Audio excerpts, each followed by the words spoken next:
जो हमारे जीवनों में है। और मैं पिता परमेश्वर को धन्यवाद करती हूँ, एक खूबसूरत समय जो दिया है उसमें अपने प्रिय लोगों के साथ में परमेश्वर के वचन का सुसमाचार प्रचार करने के लिए।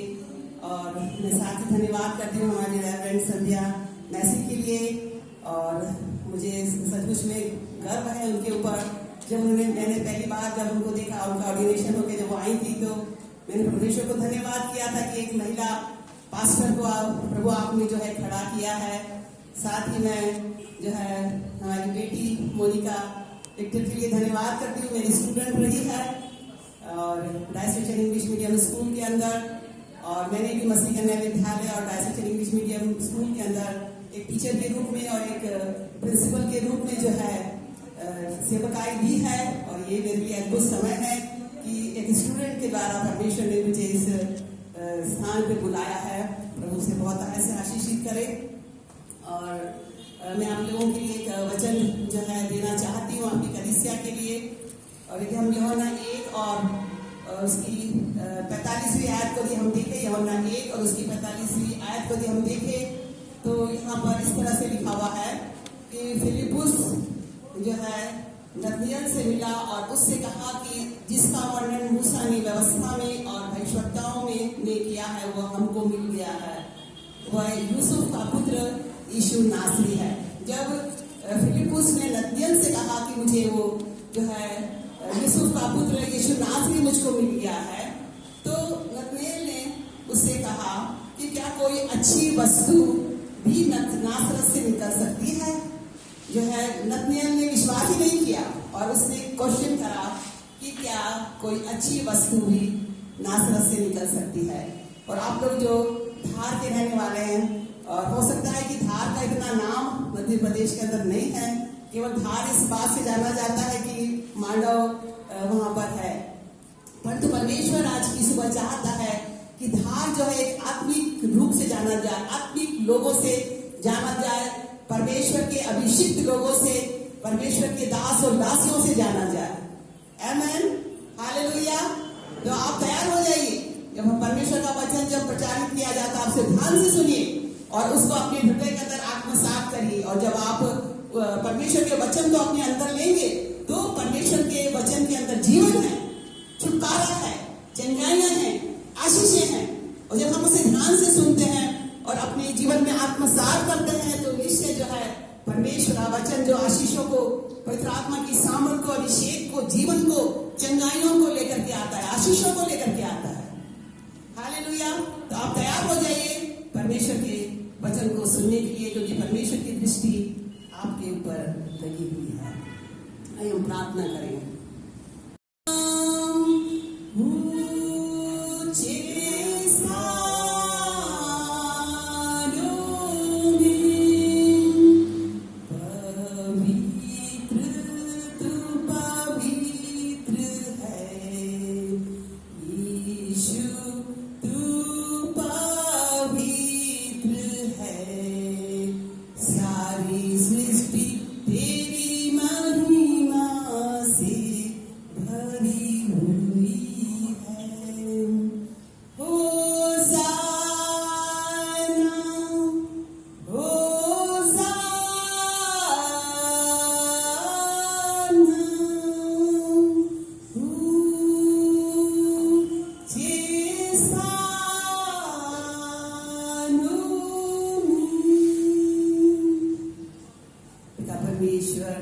यीशु के नाम से प्रभु इस घड़ी हम तेरे पवित्र चरणों पर आए हैं।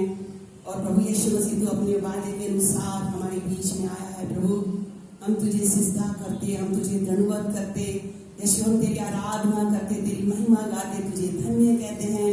और खुदावन ये समय है जब हम तेरे वचन से सुनना चाहते हैं। प्रभु यीशु मसीह इस घड़ी हमसे बोलिए और बातचीत करिए। प्रभु अपने वचन से हमें खिलाइए, हमें हस्तपुष्ट करिए, हमें अपनी पवित्र आत्मा की सामर्थ से भरिए, पवित्र अभिषेक दीजिए, पवित्र सामर्थ दीजिए यीशु के नाम से। खुदावन हम इस समय को तेरे हाथों में सौंप देते हैं। परमेश्वर तेरा वचन जो आग और हथौड़ा है और दो धारी तलवार से भी चौका है। और खुदावन हरेक के हृदय के अंदर पहुंचे, हरेक की भावना और कल्पनाओं को जांचे और हरेक गुदे और मांस को अलग करे। और परमेश्वर हरेक की आवश्यकताओं को पूरा कर। अब प्रभु यीशु मसीह तू इस घड़ी हम हमसे बोल और बातचीत कर। और पवित्र आत्मा हम तेरा स्वागत करते हैं। We welcome you Holy Spirit of Lord in the mighty name of Jesus. आप पवित्र आत्मा उतरा, यीशु के नाम से हम तेरा स्वागत करते हैं। प्रभु इस वचन की सेवकाई के अंदर तुम्हारी अगुवाई करो, सहायता कर। प्रभु यीशु के लहू के अंदर हम आज के वचन के प्रचार को, हर एक व्यक्ति को जो यहाँ उपस्थित है, इस पूरी कलीसिया को, इस पूरी बिल्डिंग को हम यीशु के लहू के अंदर बांध देते हैं। हर एक अंधकार और शैतानिक चालों को, उसके अनेक युक्तियों को जो आज के वचन के प्रचार के विरोध में आती है, प्रभु यीशु मसीह के लहू और यीशु के नाम से हम उसे खंडित करते हैं। पवित्र आत्मा तू सहायता कर। प्रभु यीशु मसीह में अपने आप को तेरे हाथों में देती हूँ, तू मुझ में से होकर के बोल और बातचीत कर। प्रभु यीशु मसीह के नाम से हम इस प्रार्थना को मांगते हैं। यदि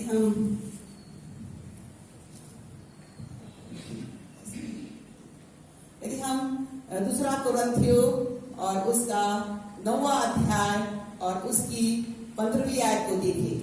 दूसरा कुरिन्थियों और उसका 9वां अध्याय और उसकी 15वीं आयत को अगर हम देखें तो यहाँ परमेश्वर के वचन में लिखा हुआ है कि परमेश्वर का उसके दान के लिए जो वर्णन से बाहर है।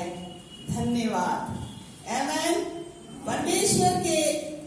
परमेश्वर का उसके दान के लिए, कौन सा दान जो परमेश्वर ने हमको दिया, हम सब जानते हैं, मसीह लोग हैं।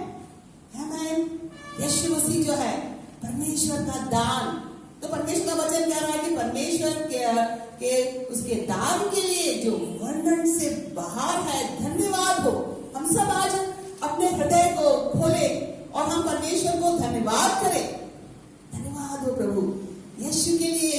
हे परमेश्वर, तेरे उस महान दान के लिए जो तूने इस धरती पे दिया, हम सबों को दिया, मेरे और आपके लिए दिया। हे परमेश्वर तेरा धन्यवाद हो। हे पिता तेरा धन्यवाद हो।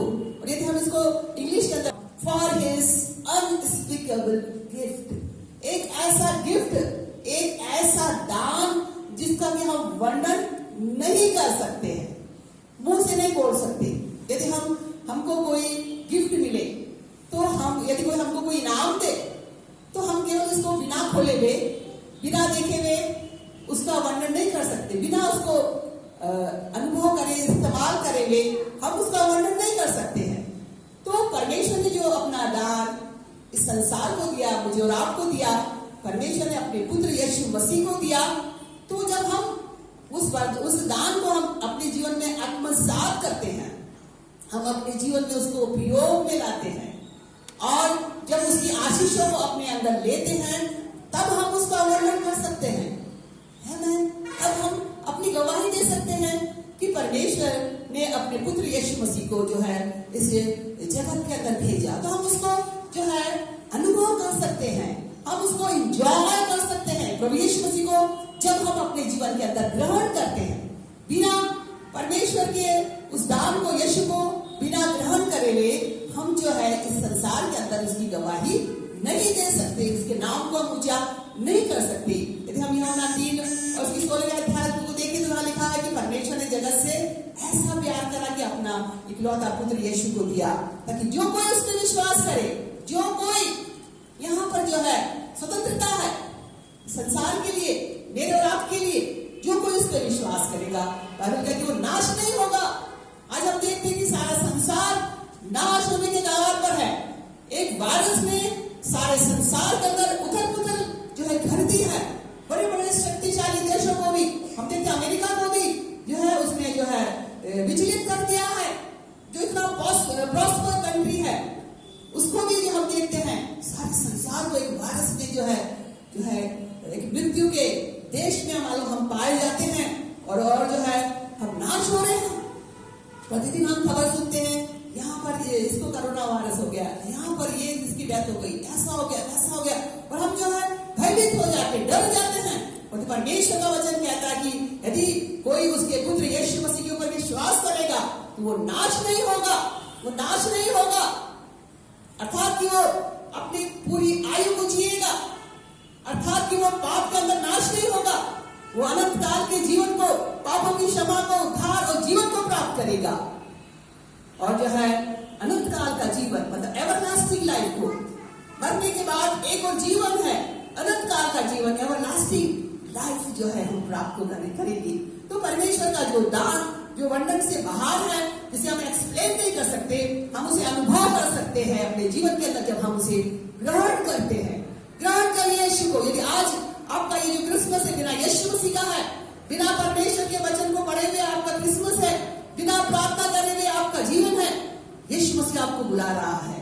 यीशु मसीह आज की सुबह आपको बुलाता है, हे धार के लोगों, हे धार के मसीह मंदिर चर्च के लोगों, मेरे पास आ जाओ।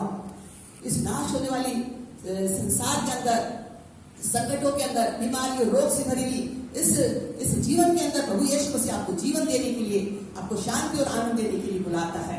यदि हम यूहन्ना 1 और उसकी 4वीं आयत को देखें, यहाँ पर लिखा हुआ है यूहन्ना 1 और उसकी 4वीं आयत में, और वचन देहधारी हुआ और अनुग्रह और सच्चाई से परिपूर्ण होकर हमारे बीच में डेरा किया।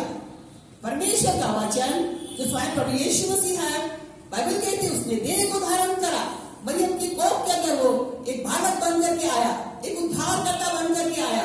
और यहाँ पर लिखा हुआ है अनुग्रह और सच्चाई से परिपूर्ण होकर हमारे बीच में जो है उसने डेरा किया। प्रभु यीशु मसीह जो है अनुग्रह को लेकर के आया और सच्चाई को लेकर के आया। आज सारा संसार जो है सच्चाई की खोज में लगा हुआ है, और तो हम जानते हैं कि हम परमेश्वर के वचन को पढ़ते हैं, प्रभु यीशु मसीह मार्ग है, यीशु मसीह सत्य है और यीशु मसीह जीवन है। यदि आपने प्रभु यीशु मसीह को अपने अंदर लिया है तो आप उस मार्ग को जानते हैं, परमेश्वर के वचन के अनुसार कि आपको कौन से मार्ग पर चलना है। आप उस सच्चाई को जो आप जानते हैं कि परमेश्वर सत्य है, यीशु मसीह वो सच्चाई है। और यदि आप मृत्यु के अंदर पाए जाते हैं, बीमारियों, रोग में, समस्याओं के अंदर, तो प्रभु यीशु मसीह जीवन है, वो आया कि आपको जीवन दे। यदि आप बीमार हैं, आप क्यों नहीं यीशु मसीह में विश्वास करते हैं? वो तो जीवन लेकर के आया, वो तो चंगाई को लेकर के आया।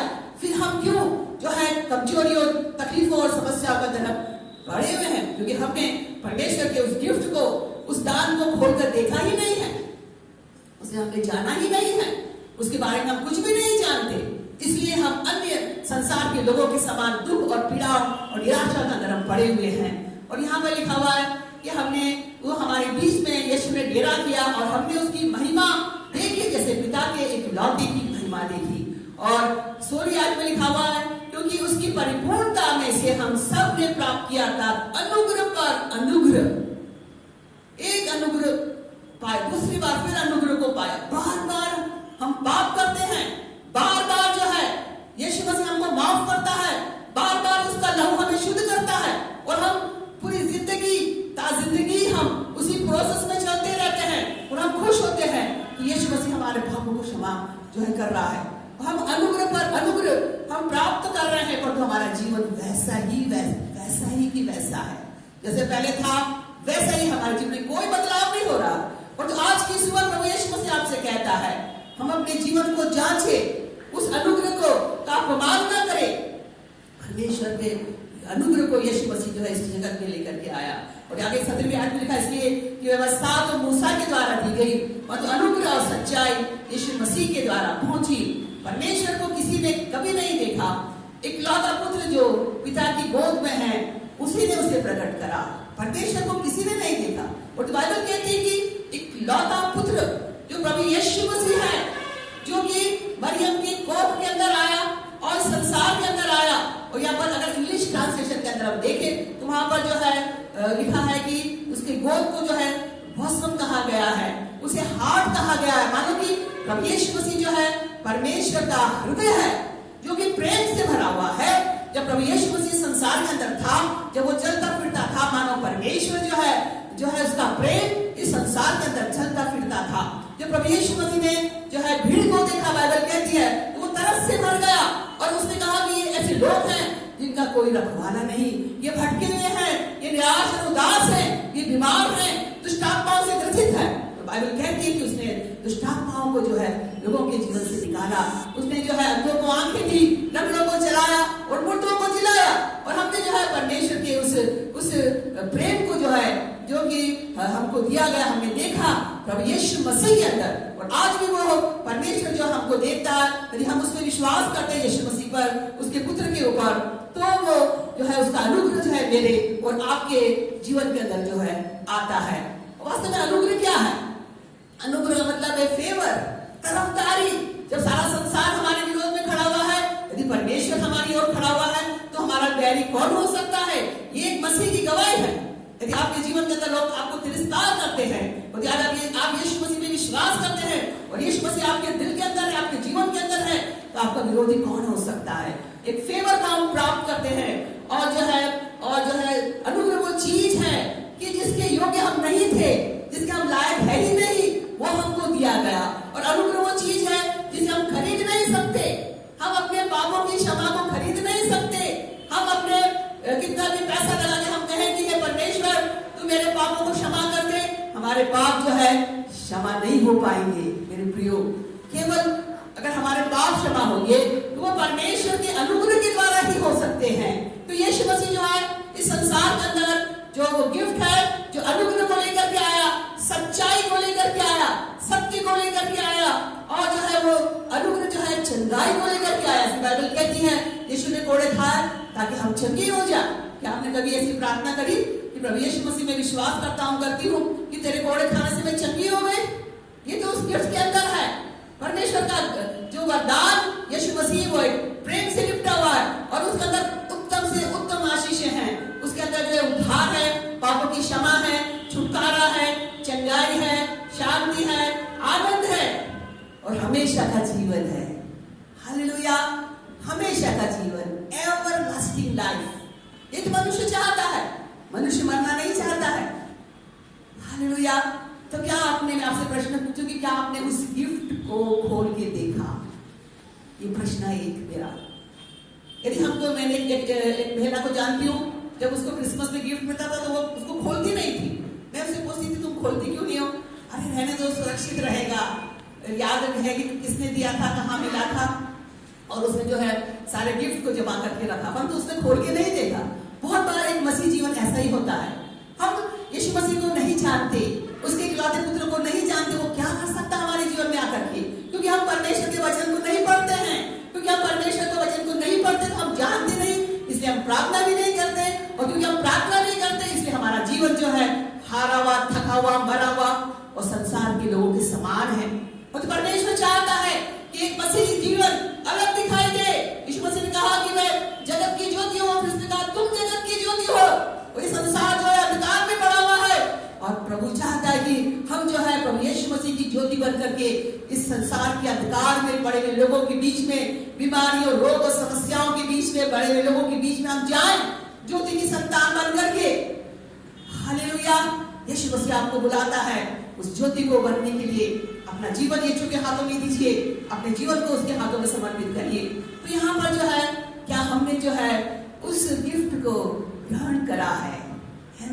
क्या हमने उस रैपर को खोला है, परमेश्वर के प्रेम को खोलकर देखा कि इसमें क्या क्या चीजें हैं? अगर नहीं तो प्रभु आपको बुलाता है कि आप इस क्रिसमस के अंदर जो है उस यीशु को जानिए जो परमेश्वर का इकलौता पुत्र है, बिगॉटन सन है, वो परमेश्वर का हृदय है, परमेश्वर का प्रेम है। तो एक क्वेश्चन है कि हमने उस गिफ्ट के साथ में, उस यीशु मसीह के साथ में कैसा व्यवहार किया है? क्या हमने अपने घर के अंदर उस ताकत के ऊपर उसे रख दिया है बिना खोले हुए? और हम कहते हैं हम मसीह हैं और हम जो है संसार में स्ट्रगल कर रहे हैं, हम परेशान हो रहे हैं। मेरे प्रिय, आप खोल के देखिए, बाइबल को खोलिए और आपको मालूम पड़ेगा कि उस गिफ्ट के अंदर, उस यीशु के अंदर कितनी आशीषें हैं। हालेलुया, उसका अनुग्रह है, उसकी दया, उसकी करुणा, पापों की क्षमा है। मैं और एक दूसरी बात मैं जो है क्वेश्चन मैं आपसे करना चाहूंगी कि इस क्रिसमस पर आप यीशु मसीह को क्या देने जा रहे हैं? हम देखते हैं व्हाइट गिफ्ट संडे के दिन जो है बहुत से लोग गिफ्ट चढ़ाते हैं। एक जमाने में बहुत बड़े बड़े गिफ्ट देते थे, मतलब आजकल पैसा देते हैं 10 रुपए, 100 रुपए, 50 रुपए, 500 रुपए, 1000 रुपए भी दे देते हैं। परमेश्वर को हम इस क्रिसमस में हम क्या देने के लिए जा रहे हैं? हम देखते हैं ज्योतिषियों के बारे में। उन ज्योतिषियों ने जो है सोना, लोबान और जो है गंधरस की भेंट चढ़ाई। हम मत्ती जो है 2 और उसकी 9वीं आयत के अंदर देखें तो एक बहुत खूबसूरत वर्णन है जो हम इस समय, हो सकता है ये बच्चे आज इस नाटक को खेलेंगे, अद्भुत है ये। और यहाँ पर लिखा हुआ है मत्ती 2 और उसकी 9वीं आयत के अंदर कि वे राजा की बात सुनकर चले गए और जो तारा उन्हें पूर्व में देखा था वह उनके आगे आगे चला और जहां बालक था उस जगह के ऊपर पहुंचकर ठहर गया और उस तारे को देखकर वे अति आनंदित हुए। जो क्रिसमस है वो आनंद का जो है हमारा पर्व है, खुशियों का। हम बहुत खुश होते हैं क्रिसमस के अंदर। हम जब छोटे बच्चे थे हम बहुत खुश होते थे, अभी भी हम खुश होते हैं, परंतु हम आत्मिक रूप से खुश होते हैं। तो उन्होंने उस तारे को जब देखा जो उनको राह बता रहा था, वो बहुत खुश हुए और लिखा कि और उसकी माता मरियम को साथ में देखा और उन्होंने उस घर में पहुंचकर उस बालक और उसकी माता मरियम को देखा और मुंह के बल गिरकर बालक को प्रणाम किया। वे आनंदित हुए, पर उन्होंने मुंह के बल गिर करके दंडवत किया। क्या परमेश्वर को दंडवत करते हैं? कितने लोग हैं जो घुटनों पे बैठ करके परमेश्वर से प्रार्थना करते हैं? प्रार्थना करिए, घुटना टेकिए। वो राजाओं का राजा, प्रभुओं का प्रभु है। हम कैसी प्रार्थना करते हैं उससे? कैसे हम जो है अधूरी प्रार्थना करते हैं, कैसे हम जल्दी जल्दी प्रार्थना करते हैं, कैसे हम जो है एक रीति रिवाज को निभाते हैं। आप छोड़ दीजिए अगर आप ऐसा करते हैं। उन ज्योतिषियों ने मुंह के बल गिरे, उन्होंने अपने मुंह को नीचे कर लिया, घुटने को टेक लिया और उस राजाओं के राजा को जो जिसने जन्म लिया था उसको जो है दंडवत किया और लिखा हुआ है उसने प्रणाम किया और अपना थैला खोलकर उन्हें लोबान गंधरस की जो है सोना, लोबान और गंधरस की भेंट चढ़ाए। तीन बातें हमें लिखी, सोना, लोबान और गंधरस की भेंट चढ़ाए। जो पहला ज्योतिषी था उसने सोना दिया। क्यों उसने सोना दिया? सोना जो है एक राजाओं का प्रतीक है। एक जो राजा होता है वो धन संपत्ति से भरा हुआ रहता है। सोना उसके लिए मामूली चीज होती है, क्योंकि प्रभु यीशु मसीह जो है राजाओं का राजा, प्रभुओं का प्रभु है। इस बात का प्रतीक था वो सोना, जो कि उसने अपने थैले को खोला। तो छोटा सा सोना या छोटी सी चीज उसने सोने की नहीं थी, तो बाइबल कहती है उसने थैला खोला अपना और जो है सोना जो है चढ़ा। यदि हम प्रकाशित वाक्य 19 और उसकी 11 से लेकर 16 आयत को देखें तो वहां पर यीशु मसीह के बारे में लिखा हुआ है। प्रकाशित वाक्य जो बाइबल की अंतिम पुस्तक आप पढ़िए, अभी इस युग में प्रकाशित वाक्य की बातें पूरी हो रही है। क्या आप सोए हुए हैं? क्या आप जागृत हैं? इस संसार के अंदर क्या हो रहा है? यदि हम प्रकाशित वाक्य 19 और उसकी 11 से 16 आयत को देखें तो यहाँ पर लिखा हुआ है कि फिर मैंने स्वर्ग को खुला हुआ देखा और देखता हूँ कि एक श्वेत घोड़ा है, उस पर एक सवार है जो विश्वास योग्य और सत्य है। एक सफेद घोड़ा है, उसके ऊपर एक सवार बैठा हुआ है। प्रकाशित वाक्य 9 और उसकी 11 आयत में लिखा हुआ है और वो है जो है वो विश्वास योग्य और सत्य है। जो सवार बैठा हुआ उसका नाम है विश्वास योग्य। प्रभु यीशु मसीह जो है विश्वास योग्य है, प्रभु यीशु मसीह जो है सत्य है। और 12 आयत में लिखा हुआ उसकी आंखें आग की ज्वाला है। यदि आप बाइबल को पढ़ेंगे, डैनियल की पुस्तक को पढ़ेंगे, आप प्रकाशित वाक्य को पढ़ेंगे तो यीशु मसीह की आंखें आग की ज्वाला है, उसकी आंखों से आग निकलती है। आमीन। वो खूबसूरत है यीशु मसीह। और यहाँ पे लिखा हुआ है उसके सिर पर बहुत से मुकुट है। यीशु के सिर के ऊपर बहुत से मुकुट है और 13 आयत में लिखा है वो लहू का छिड़का हुआ वस्त्र पहने हुए हैं। लहू जो है उसके बलिदान को दर्शाता है। उसने मेरे और आपके गुनाहों के लिए अपना लहू बहाया है। उसका पूरा सफेद वस्त्र जो है उस लहू के छींटों से बना हुआ है। हालेलुया। उसका जो लहू है वो मेरे और आपके गुनाहों की जो है माफी है। क्या आपने इस बात को सोचा कि उसने कितना दुख उठाया मेरे और आपके लिए? अपना लहू बहा दिया। तो उस सवार के जो वस्त्र में जो श्वेत वस्त्र पहना है, लहू के जो है छींटे पड़े हुए हैं इस पे। और यहाँ पर लिखा हुआ है और उसका नाम परमेश्वर का वचन है। हालेलुया। हम कहते हैं आदि में वचन का वचन परमेश्वर है। वचन देवदारी हुआ और हमारे बीच में उसने डेरा किया। हालेलुया। हमने उसकी महिमा देखी, जैसे इकलौते पुत्र की महिमा जो है वो परमेश्वर का वचन है। और 16वीं आयत जो बहुत महत्वपूर्ण है, जो ज्योतिषी जो है उसको सोना जो है दाह दे करके जो धनवत कर रहा था, वहां पे लिखा हुआ है उसके वस्त्र पर नाम लिखा हुआ है, यीशु मसीह का नाम जो प्रकाशित वाक्य के अंदर प्रकट हुआ। यहाँ पर लिखा हुआ राजाओं का राजा और प्रभुओं का प्रभु है वो। हालेलुया। वो ज्योतिषी जो था वो जो सोना से उसे जो है भेंट के रूप में चढ़ा रहा था, वो इसलिए चढ़ा रहा था कि वो राजाओं का राजा है और प्रभुओं का प्रभु है। राजाओं का राजा।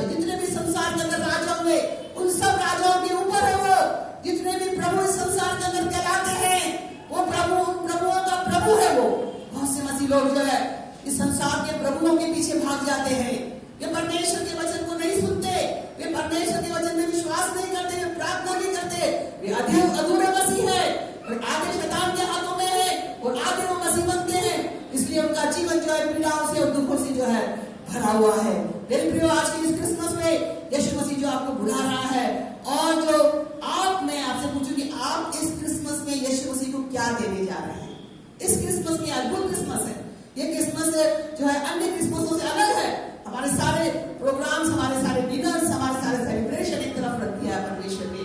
तो आज परमेश्वर चाहता है कि इस क्रिसमस में हम अपने जीवन का मुआवजा करें, अपने आप को जांचें कि हम कहाँ हैं, क्या हम यीशु मसीह के अंदर हैं, क्या यीशु मसीह हमारे अंदर है। बाइबल कहती है कि जिन्होंने उसे ग्रहण करा, उस गिफ्ट को ग्रहण करा, परमेश्वर ने उसे अपनी संतान होने का अधिकार दिया।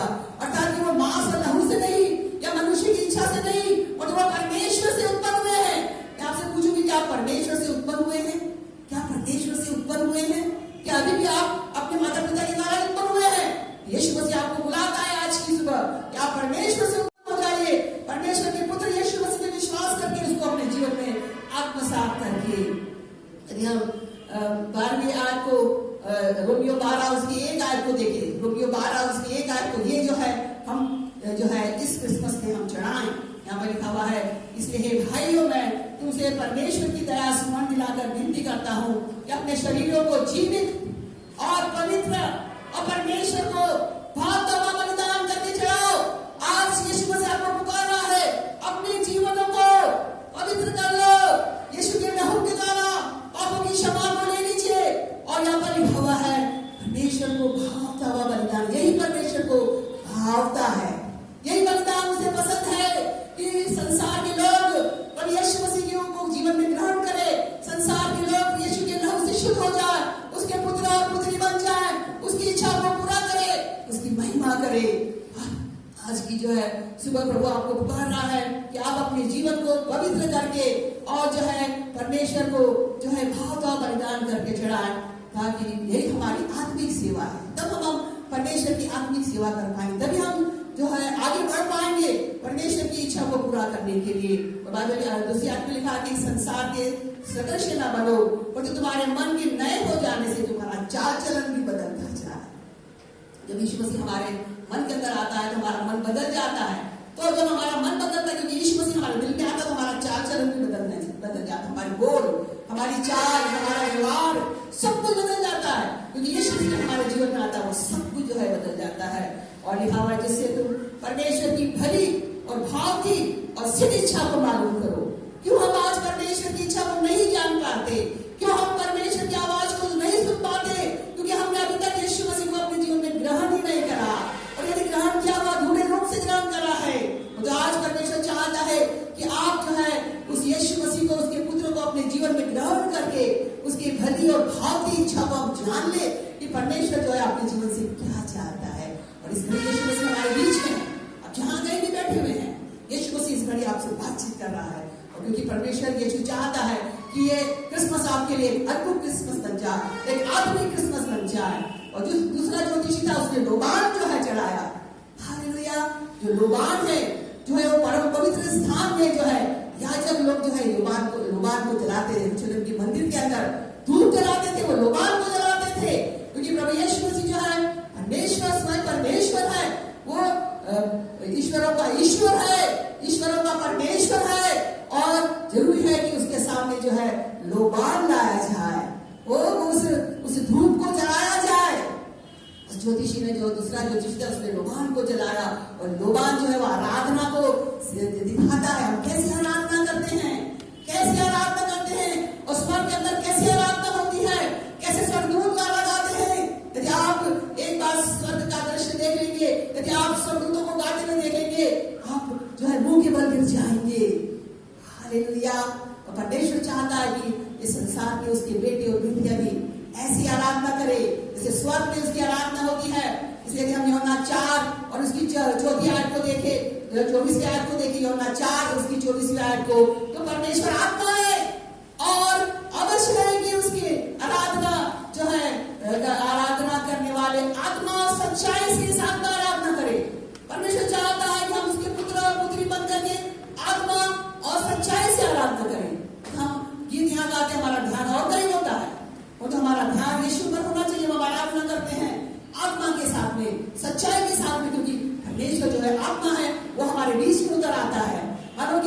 प्रभु यीशु मसीह जो है स्तुति रूपी सिंहासन के ऊपर विराजमान हो जाता है और हमारी आराधना को ग्रहण करता है। तो हम कैसी आराधना करते हैं? परमेश्वर चाहता है कि इस क्रिसमस में आप सच्ची आराधना करें। और 23वीं आयत में लिखा हुआ यूहन्ना 4 की 23वीं आयत में, परंतु यीशु मसीह का वो समय आता है पर अब भी है कि सच्चे भक्त पिता की आराधना आत्मा और सच्चाई से करेंगे। और आज की सुबह प्रभु कहता मुझसे और आपसे, आराधना करो आत्मा और सच्चाई से, क्योंकि परमेश्वर आत्मा है। इस क्रिसमस में जो है आप जो है एक सच्ची आराधना यीशु मसीह को दीजिए। सच्ची आराधना, भले आप एक गीत गाइए, दिल से गाइए, घुटने टेक करके गाइए, परमेश्वर के पुत्र को लिए पिता को धन्यवाद करिए। ये आपकी सच्ची आराधना होगी। और जो भी वो आराधना होगी वो स्वर्ग के सिंहासन तक जाकर के परमेश्वर को सुखदायक सुगंध के रूप में ग्रहण होगी। और तीसरा जो है ज्योतिषी उसने जो है गंधरस की भेंट को चढ़ाया। और यदि हम गंधरस के बारे में जो जाने तो वो गंधरस एक पेन किलर है। यदि किसी को दर्द है तो उसकी जो दवाई दी जाती है वो गंधरस से तैयार की जाती है। यदि किसी को कैंसर है और यदि बहुत पीड़ा हो रही तो उस गंधरस से बनाई गई दवाई के द्वारा उसका जो पेन है वो कम किया जाता है। गंधरस क्या है? एक ऑयल है, एक परफ्यूम है। और गंधरस क्या है? जो कि एक डेड बॉडी के ऊपर लगाया जाता है। जब किसी की डेड बॉडी कोई मर जाता है तो उसको जो प्रिजर्व करने के लिए जो है उसको लगाया जाता है। जो इजिप्शियन थे, जो मिस्र के लोग आज भी जो है राजाओं की जो डेड बॉडी को जो है जो वो मरते हैं तो उसके ऊपर जो है उस लेप को लगाते हैं जो कि गंधरस से बनता है। और गंधरस जो है वो मृत्यु और बलिदान का प्रतीक है, क्योंकि प्रभु यीशु मसीह जो है इस जगत के अंदर आया, वो मरने के लिए आया, संसार के पाप और गुनाहों के लिए, मेरे और आपके गुनाहों के लिए वो मरने के लिए आया। एक ऐसा बालक जो मरियम के जो है कोख से निकला, एक ऐसा बालक जो चर्बी के ऊपर था, मान लो उसके जन्म से ही जो है वो जन्म ही उसने मरने के लिए लिया था। हालेलुया। वो एक मकसद से वो आया। वो जो है संसार के लोगों की सेवा लेने नहीं आया, वो तो संसार के लोगों के लिए अपना प्राण देने के लिए आया। तो गंधरस जो है प्रभु यीशु मसीह के जो है बलिदान का प्रतीक है, वो उसके प्रेम का प्रतीक है, वो उसकी मृत्यु का प्रतीक है। किस तरह से वो इस संसार के पापों के गुनाहों के लिए मारा जाएगा, किस तरह से उसकी बेइज्जती की जाएगी, किस तरह से उसके मुंह के ऊपर थूका जाएगा, कैसे उसको थप्पड़ मारे गए, वो उसके सिर के ऊपर कांटों का मुकुट डाल दिया गया, उसका चेहरा जो है पूरा लहूलुहान हो गया। गंधरस जो है उसकी उस पीड़ाओं का प्रतीक है, उसके प्रेम का प्रतीक है, उसके बलिदान का प्रतीक है। किस तरह से वो सारे संसार के लोगों के पापों के लिए जो है बलिदान हो जाएगा। और जो है मरियम वास्तव में जब उस बालक को लेकर के बैठी थी, मानो कि वो परमेश्वर का जो मेमना है, जो जगत के पापों को उठा करके ले जाता है। मैंने कहा कि जो है यीशु मसीह के लिए कहा कि ये परमेश्वर का मेमना है, परमेश्वर का पवित्र मेमना जो सारे संसार के पाप और गुनाहों को लिए जाता है। मैं आज आपसे प्रश्न पूछूंगी, क्या यीशु मसीह ने आपके गुनाहों को अपने ऊपर लिया? क्या आपने उस मेमने का, उसके बलिदान को स्वीकार करा? क्या आपने उसके क्रूस की उस कथा पर विश्वास किया? क्या आपने अपने जीवन को, अपने हृदय को, अपने वस्त्रों को यीशु के लहू के द्वारा धोया है कि नहीं? आज ये जो है प्रश्न है मेरे प्रियो। उन जो है उन ज्योतिषियों ने सोना, लोबान और गंधरस की भेंट चढ़ाई। वो यीशु तो राजाओं का राजा है, उसके जान के ऊपर लिखा हुआ है वो तो राजाओं का राजा, प्रभुओं का प्रभु है।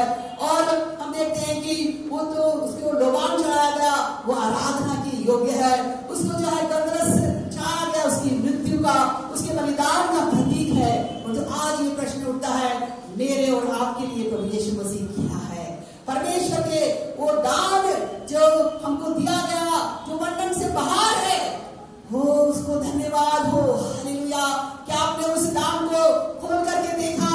क्या आपने परमेश्वर के वचन में पढ़ा उस दान के बारे में? क्या आपने उसको अपने जीवन में आत्मसात किया है?